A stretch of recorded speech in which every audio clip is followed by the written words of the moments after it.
Why are you guys so inviting to foreigners? Next road is a 9-kilometre walk away, and people running across the road with guns, bodies everywhere, hundreds of kilos of cocaine and marijuana. Absolutely the head of security for the lake. Never gonna say no to breakfast being bought for me, so. I'm Alice, I'm 25 from the UK, and this is a series about me hitchhiking home from being kidnapped. If you'd like further context on this, please watch the episodes at the beginning of this series. After the most intense, violent, and life-changing 2 months of my life, I knew that time on the road would help me process everything, but most importantly, restore my faith in humanity. Throughout my life, I've hitchhiked through deserts, mountains, across seas and war zones. And if it's taught me one thing, it's that most people are really good. As you watch me living in a tent on various European roadsides, I'll talk about the importance of doing things that scare you and hopefully provide you with an at least somewhat entertaining and educational journey along the way. Welcome to day 5 of hitchhiking home from Turkey to the UK after being kidnapped. This is either going to come across as really deep or really cringe, but take it as you wish. There are many boundaries in life, some of which are set by other people and some of which we completely make up in our heads. And the kind of boundaries that are set by other people, like borders and passports, block a certain level of freedom onto other people, and those boundaries are very, very hard to break. But any boundary that you have in your head, like fear, is easy to break. That's the kind of boundary that it's completely on you to get through.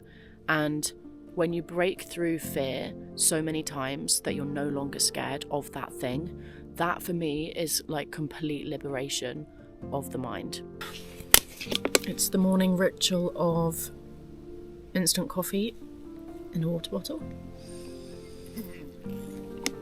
And I'm gonna take my hair out of my plaits. How sweet. I think a couple of days ago, before I went to sleep, I started talking about fear and breaking out of my comfort zone and whether I was scared of camping.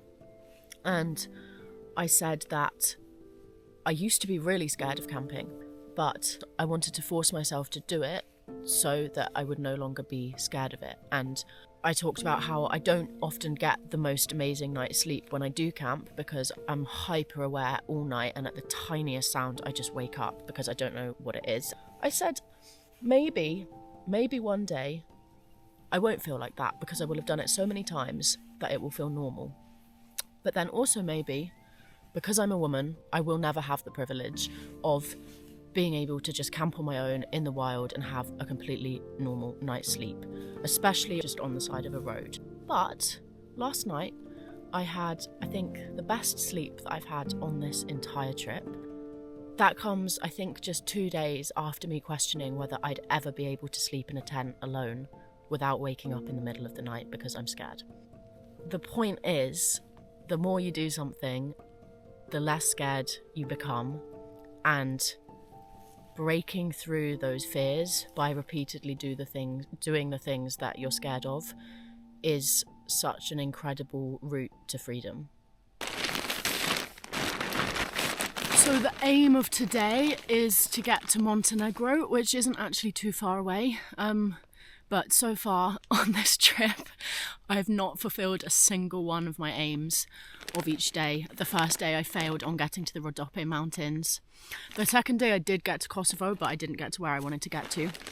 I think I can get to Montenegro today. The border's only about 65 kilometres away, but my tent's not even packed up yet. As I'm just packing up and I've stood up, you can actually see over there, you might not be able to get it on the camera, but there are snowy mountains in the distance, which is crazy to think when it's this hot and sunny down here.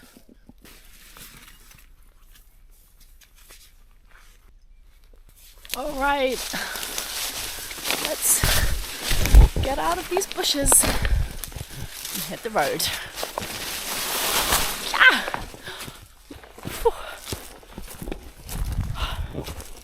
Look at these snowy mountains and lake. Really not a bad place to wake up. And it's always funny arriving at camping spots in the dark that you just look at through a random pin on Google Maps that don't have any photos. And then you wake up in the morning and you see where you actually are. And in cases like right now, it's beautiful. I can't say that it's always like that. Sometimes it's absolutely shit. Or sometimes I'll put my tent somewhere and it's kind of horrible to sleep on, and then I'll wake up in the morning and realise there was a bit of flat ground 5 meters away. I just didn't notice it because it was dark. The only thing at the end of this road is this hotel over there. And so the only cars driving along here are for people that would be staying at that hotel. And so that's not many cars. And I hate to think about the fact that the next road is a 9-kilometer walk away. Hi! Where are you going? Kosovo, in the city. Could you take me just to the end of this road? Thank you so much. Where are you going? I want to go to Montenegro. Montenegro? Yeah. But with a bus or? No, autostop. Autostop? Yes. So I did manage to get a car almost immediately from that place, and ironically, the guy in here is the head of security for the lake. Would you like to explain what would have happened if you'd caught me camping? No. No? Okay, I will explain. But he said if he'd seen me camping there, I would have not been allowed. And also that the lake is drinking water. And so it is the water for like all of Kosovo? No, only for the part of Jakova, Raovec and Pej, and Pritren. Okay. And I wish I'd known that, because I would have filled up my water bottles. And they've just invited me to breakfast, so I'm going to join them for that. And I'm in a city now, which is a bit of a contrast to the beautiful lake that I woke up in, but I'm never going to say no to breakfast being bought for me, so Falamindiri, guys. Look at this. Falamindiri. Buon appetito. So to just go back to one of the topics I was talking about yesterday, in that for me to travel through Kosovo is very easy. I can just go in and out without any problems. But for the people from here to travel to the UK, it takes months of visa applications and preparations. And one of the drivers today was just talking about this earlier. Would you be able to just explain the process that you guys have to go through to come to the UK? For us, the people of Kosovo, is very difficult to get the visa for UK. And how long would it take you to get a visa from the moment you apply? If you get the visa. If you get it, yeah. Minimum 2 months. 2 months you must do the request and everything. And yeah. It's very, very difficult because they asking a lot of documents and everything. So since I've been in Kosovo, every single person that has picked me up has offered me food, has invited me to their house. Like, you guys are so kind and so hospitable, and people are not like that everywhere in the world. Why are you guys so inviting to foreigners? You guys so inviting to foreigners? Our country is a very hospitality country, and we had the war, and we know what's mean to don't have food, to don't have liberation to do what you want. And for that reason we are very hospitality with the strangers, especially with European countries or England country, because they was a very, very, very helpful country for our nation and our country, and we cannot forget what England, UK do for us during the war. Thank you. So I think that also goes back to what I was saying yesterday about people who have been through so much hardship, especially politically, always seem to give the most, and that is the same in every single country that I have visited in the world. That idea has never failed to exist. Those guys were super lovely, and They've now dropped me on the road that's direct to the border town. With any luck, I'll be able to get a lift straight there. However, I have a feeling that won't happen, but I will get there soon. We will destroy it. Yeah.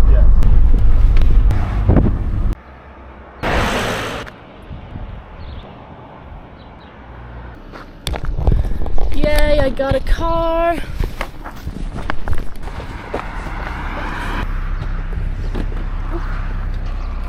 Oh, shall I put this in the back? Okay.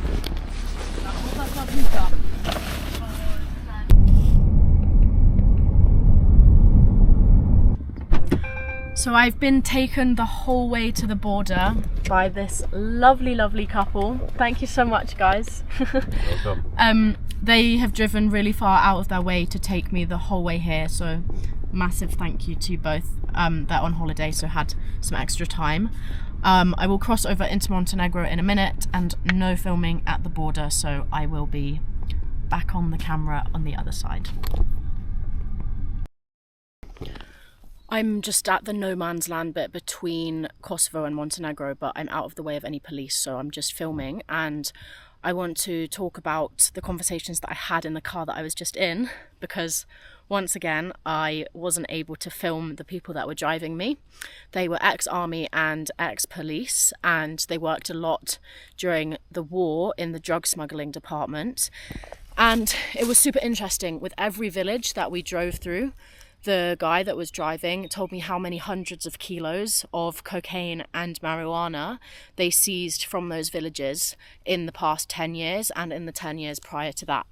And I was also asking him about the war and how the war in the past still affects his life today.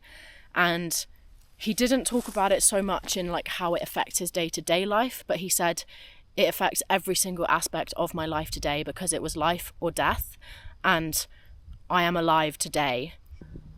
And, you know, we were just driving down the streets and he would say, yeah, like in the past there would just be bodies everywhere and blood everywhere and people running across the road with guns, and we're so grateful now to be able to live in peace.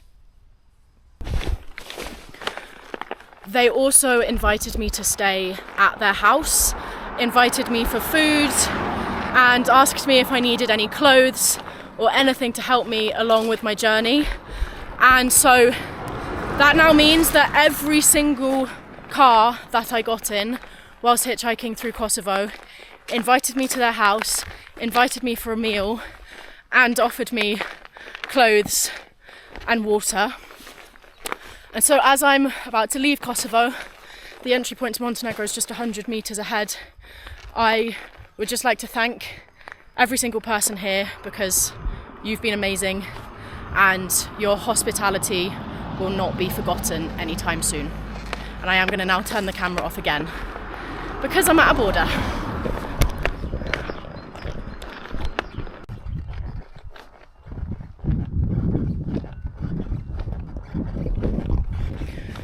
It's not a bad place to be in no man's land with a view like this. It's so beautiful. Did you already spend the night outside? Yeah, I'm camping in my tent. Okay. Yeah. So I am now in Montenegro, crossed the border with no problems. However, Montenegro is notoriously bad for hitchhiking. In my hitchhiking years, I've had to wait here for the most long amount of time. I've now got a policeman coming towards me. Gonna just keep recording until he comes. And I'm in the mountains right now and it's too cold for me to sleep here. And so I need to get down south where I'm not in the mountains anymore.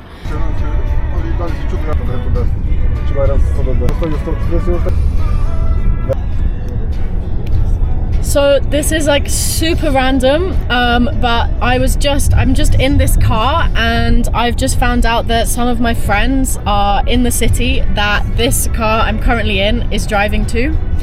And so I'm gonna meet up with some of my friends tonight and we're gonna go camping together, and I'm super excited because this was not planned at all. We just realized on Instagram that we're in the same place, so I'm not gonna be alone tonight, and that's so nice for me because I've been alone, not speaking English to anyone for I think almost a week now. And as much as I hate social media sometimes, I love it when things like this happen and I can just meet people all around the world because we can see each other's locations at the same time. I completely forgot to film anything once I met up with my friends, but I hope you enjoyed this episode and will be joining me for the next one as I continue west into Bosnia and Herzegovina.